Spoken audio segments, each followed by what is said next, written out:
Nongeye kubasuhuza inshuti zacu mwe mudahwema kudukurikirana aho mwigire mu bice bitandukanye by'isi nk'uko maje kutumenyera tubagezaho amakuru yizewe kandi amakuru utapfa gusanga ahandi.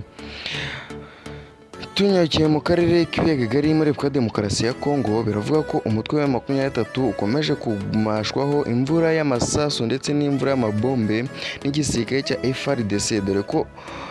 General Peter Kirimwami akomeje kugenda nawe atera ingabo mu bitugu iki gisirikare cya FARDC, dore ko igisirikare cya FARDC gikomeje kugenda cyifatanya n'abarwanyi mu cyiswe Wazalendo, nawe ukomeje kugenda ufatanya n'iki gisirikare cya FARDC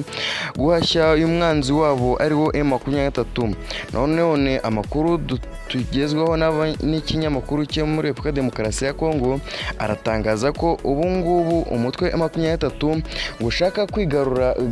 agace ka Goma, dore ko agace ka Goma gafatwa nk'umurwa mukuru wa Kivu y'Amajyaruguru, naho General Peter Kirimwami akaba ari umuyobozi mukuru w'Amajyaruguru, akaba yavuze ko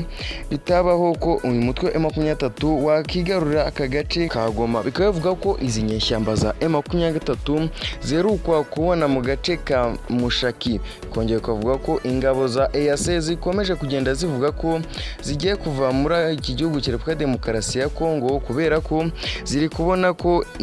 ingoma zahinduye imirishyo. Bikongeye kuvuga ko FARDC ikomeje kugenda nayo ikoresha indege ziganjemo Sukhoi 27 ndetse na Boeing 25, ikongera igakoresha indege zayo za kabuhariwe Sukhoi 25, ikongera ikavuga ko ubu ngubu iki gisirikare cya FARDC nubwo gikomeje kugenda gifatanya n'aba basirikare bibombe mu cyiswe Wazalendo, bakomeje kugenda bahashya umutwe witwaje intwaro ya M23, dore ko bivuga ko umuvugizi wayo mu by'intambara Major Ngoma akaba akomeje gutangaza ko ubu ngubu nubwo bakomeje kugenda babarasaho imvura y'amabombe nta gusubira inyuma. Bikongeye kavuga ko ubu ngubu umukuru w'igihugu cya Repubulika Demokarasi ya Kongo Felix Tshisekedi akaba yatangaje ko nubwo ingabo za EAC zigiye kuva muri iki gihugu cya Repubulika Demokarasi ya Kongo, nabwo nta kabuza bazakomeza kugenda bagaba ibitero simusiga kuri iki gisirikare cya M23, dore ko izi nyeshyamba za M23 zikomeje kugenda nazo